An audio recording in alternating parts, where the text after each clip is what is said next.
আজকে আমরা এমন একটা কবিতা নিয়ে কথা বলতে চলেছি যা আমাদের জীবনের কিছু গভীরতম প্রশ্ন নিয়ে ভাবতে বাধ্য করে। চলুন তাহলে শুরু করা যাক এই অন্বেষণ।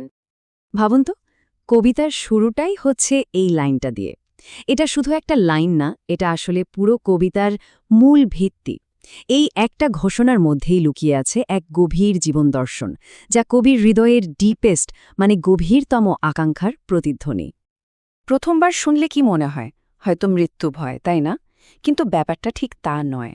এটা আসলে মৃত্যু ভয়ের কথা বলছে না, এটা বলছে এই পৃথিবী আর তার মানুষের প্রতি এক তীব্র ভালোবাসার কথা। কবি আসলে বলতে চাইছেন, এই জগৎটা এতটাই সুন্দর যে একে ছেড়ে যাওয়ার কোনো ইচ্ছাই তার নেই। আর এখানেই কিন্তু কবি পুরো ব্যাপারটা পরিষ্কার করে দিচ্ছেন। তিনি কোনো স্বর্গ বা পরলোকে অমর হতে চান না। তার একটাই আকাঙ্ক্ষা, এখানেই বেঁচে থাকা, এই পৃথিবীতে মানুষের মাঝে। তার কাছে বেঁচে থাকার আসল অর্থই হল মানুষের সঙ্গে থাকা। এটাই তার কাছে আসল স্বর্গ। কিন্তু প্রশ্ন হল কেন? কেন এই পৃথিবীর প্রতি কবির এত গভীর টান? কি এমন আছে এখানে যা তাকে এতটা মুগ্ধ করে রেখেছে? চলুন এই ভালোবাসার ভিত্তিটা একটু খুঁজে দেখা যাক। আর এখানেই আসল মজাটা। কবি কিন্তু কোনো বিশাল মহাজাগতিক জিনিসের কথা বলছেন না। তার ভালোবাসাটা জড়িয়ে আছে খুব সাধারণ প্রতিদিনের অভিজ্ঞতার সঙ্গে। যেমন ধরুন সূর্যের আলো বা ফুলে ভরা একটা বাগান। এই সাধারণ সৌন্দর্যই তার কাছে অসাধারণ হয়ে উঠেছে। তার দর্শনটা কোনো হাওয়াই কথার উপর দাঁড়িয়ে নেই। এটা একদম নক্কর বাস্তব জিনিসের ওপর ভিত্তি করে তৈরি, যা আমরা ছুঁতে পারি, অনুভব করতে পারি। এই যে প্রতিদিন সকাল হয় আবার সন্ধ্যা নামে, এই আলো আধারির খেলা, এই প্রাকৃতিক চক্রগুলোই যেন কবির চেতনার সঙ্গে একদম মিশে গেছে। এগুলো শুধু বাইরের ঘটনা নয়, এগুলো তার অস্তিত্বেরই একটা অংশ হয়ে উঠেছে।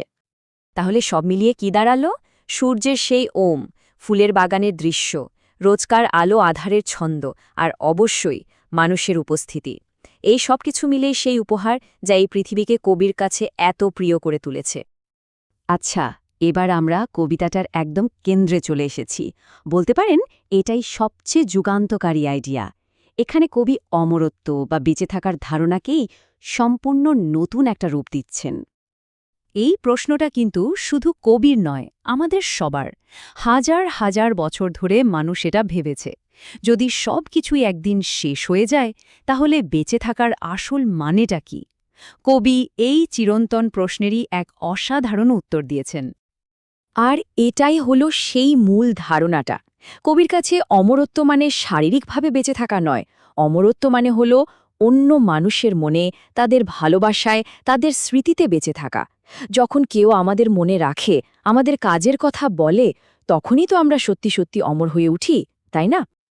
আর এই পুরো দর্শনটাকেই তিনি যেন একটা লাইনে বেঁধে ফেলেছেন। এর চেয়ে সহজ এবং সুন্দরভাবে অমরত্বের সংজ্ঞা আর কি হতে পারে? কোনো জীবিত মানুষের হৃদয়ে যদি একটুও জায়গা পাওয়া যায়, কবির কাছে সেটাই হলো শ্রেষ্ঠ অমরত্ব। তো এতক্ষণ আমরা যা যা আলোচনা করলাম সেই সব টুকরো টুকরো ভাবনাগুলো এবার একসঙ্গে জুড়ে যাবে। আমরা দেখব কিভাবে কবির কাছে জীবন আর এই জগৎ মিলেমিশে এক হয়ে যায়। কবির ভাবনাটা কিভাবে ধাপে ধাপে এগিয়েছে সেটা একবার খেয়াল করা যাক। প্রথমে তিনি বললেন, আমি এই পৃথিবীকে ভালোবেসেছি।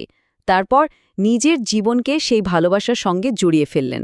আর শেষে এই সিদ্ধান্তে পৌঁছালেন যে তার জীবন আর এই জগৎ দুটো আসলে আলাদা কিছু নয়।